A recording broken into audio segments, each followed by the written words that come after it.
all you need to get a 40 kg or 88 pound buff to your squat, to go from 3 plates to 4 plates just like I did, is these 5 mobility exercises. You can even low-key start skipping some of the leg isolations, throw these in, which will be about a 20-minute routine, and watch as your squat blows up.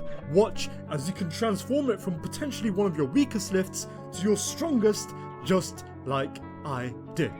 First exercise is the McGill or modified curl up. And no, I don't mean any Jimmy McGill Saul Goodman over here. What you do is you lie down, and then you have one leg straight, one leg bent at the knee. It doesn't have to be super bent or anything, just bent so that it's closer to you. And with the leg that is straight, you place your hand underneath your lower back. And the other arm, you can just let that chill there. You can just keep it by your side. That's not a problem. Now, you push your lower back into that hand and into the floor. So you compress your abs. You really try to get your lower back to the floor, tight against that hand. And as you do that, you lift your upper back and your head up. Just up. Not forward like a crunch, just upwards. Sometimes what can help you to understand this is to visualize looking back slightly even. You can look slightly behind you, which helps your head to come more upwards rather than forwards, which is very easy to do with this exercise. And the value of this is rotational stability. You establish lower back stability on both sides. This exercise is golden. Goated for that. The next exercise, which works in a similar way but helps you to understand the kind of posture you need to keep when it comes to your hips, is the bird dog. So you get on all fours, not in a sus way. A lot of these stretches might feel a bit sus, but I can't lie. Sometimes the sus stretches are exactly what you need to get to the next level. And as long as you see it that way, it's not a problem. What you do is you extend opposite limbs. So the right arm and the left leg, the left arm and the right leg. And what you do is, as you extend these, you try to establish a neutral spine. You try to tuck in your abs, try to even crunch a little bit. This is to establish that lower back posture to prevent any anterior pelvic tilt, your pelvis coming forward, to make sure that your squat is in the right place. And after you do that, you bring in the knee and elbow to touch in the middle. Then you extend outwards again, and you try to reiterate this on both sides. Now you can do this for about 8 reps on either side, making sure to keep that engagement every time when you get to the end. Hold that for a few seconds, come back in, do that again. That's the way you want to think about this. The third exercise is the hollow body hold. And with the hollow body hold, it's different to a squat brace, because when you're squatting, the brace that you have, the breathing that you have, will actually often mean that you push the stomach out, the ribs come downwards. But this, again, really establishes that stability. And don't sleep on this, because if you have a stable core in both directions, which is what a lot of people neglect, they have this anterior chain where they're good at bracing forwards, they're good at controlling the forward side of their body, but they can't establish it the other way. They can't go into posterior pelvic tilt, they can't have a hollow body. This balances you out. This sets you ahead of a lot of people, and a lot of powerlifters, a lot of strength athletes who only have one side without having a balance on the other side. So hollow body holds, what you can do is you can do pulses of getting into position. Same thing as we've been talking about before. Lower back to the floor, and you can also do holds in this position, trying to go for longer periods of time. And you can also have different variations of this. So really, you're trying to establish this kind of banana shape where the angle of your arms and the angle of your legs is relatively similar off the floor, but you can make this easier with different variations.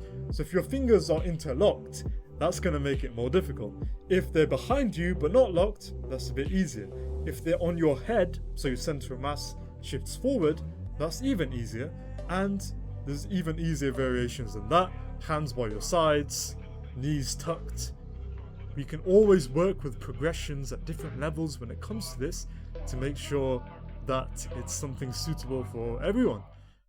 And then the next exercise is Nordic Curls. So you want to have this kind of setup where you can prop your feet, your heels behind something. Whether that's a pad like I'm using here, sometimes people use a barbell as well with low plates on it. A lot of places have this. If you don't have some kind of setup for these, then you can have someone grab your ankles. Again, it's a bit sus, but you can have someone do that to hold you in place. It's a really good exercise. It trains the hamstrings, it trains the glutes. It is extremely humbling to do a perfect Nordic, which I can't do yet. To do that requires insane hamstring strength and flexibility. But even so, if you have a bit of a bend at the hips, this is a valid progression. You can do that weighted as well. You can increase your range of motion, your flexibility in the hamstrings and the glutes. And this is a golden exercise. And when it comes to mobility exercises, that doesn't mean that they're easy. They're not just some chill stretches. Some of them are very good at building muscle as well. This one can be seen as a mobility or hypertrophy exercise. It's both. It's training your hamstring mobility and your glute mobility, but it's also training hamstring and glute hypertrophy. It's gonna make them bigger, sometimes a bit too big. You might be suffering with success, but believe me, your squat will be blowing up. And last but not least, the goated squat accessory that everyone should be doing. If you're not doing this, if you're sleeping on this, your squat is gonna be poverty forever, bro. The reverse Nordic curl. Nothing matches this for ankle and knee mobility, quad flexibility and strength. And there's different versions that people do of this. Some people go crazy with this and they get it so that their whole back lies flat on the floor. But if you want to have that kind of form, then you have to be quite wide when it comes to how you set your knees, and that becomes a bit more of a hip stretch, which is definitely a really good hip stretch.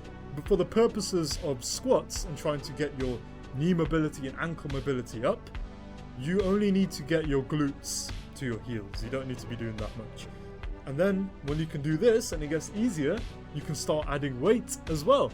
So plus 20 kg reverse Nordic curls, that's what I'm working with at the moment.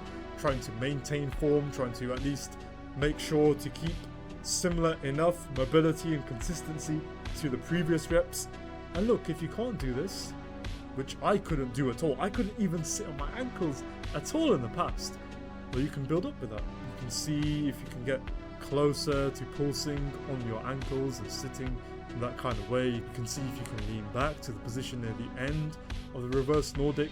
If you have shoes on, it does tend to be a bit easier, but if you want to really open mobility in new ranges, then taking the shoes off means you have a bit more space to work with. So there's a lot of ways to go about this. And if you combine these 5 exercises, which I did, and I low-key started skipping the rest of legs, no RDLs, no leg extensions, no Bulgarian split squats. I know it's crazy, but just doing these 5 exercises alone meant that I unlocked mobility that was actually the real limiting factor. And time again, powerlifters, strength athletes, they focus on mobility, and it's a massive buff to their strength because it wasn't the legs and the leg strength and size that was necessarily holding them back. It was this paired with mobility. So if you do these mobility exercises, you do the hollow body hold, the modified curl up, you do the bird dog, the reverse Nordic, the Nordic curl, all of these combined, there's no way that you won't get a significant buff. Plus 40 kg one plate buff is very, very realistic when it comes to how your squat might progress. And if you want to have incredible, limitless strength in all realms, powerlifting, street lifting, calisthenics, an aesthetic physique, the ability to run, not be so one-dimensional like so many athletes are, but still make progress in all of them, not just be a washed hybrid athlete who progresses extremely slowly. No, someone who recognizes there are no limits, someone whose training has synchronicity, it all plays into itself, it all helps itself. If you want to learn from someone on that path and make that a possibility for you to be the strongest guy in the gym when it comes to muscle ups, when it comes to squats, to have a range that no one else does, then check out the top link in the description book a call, and we'll speak there. And as always, remember bro, keep improving.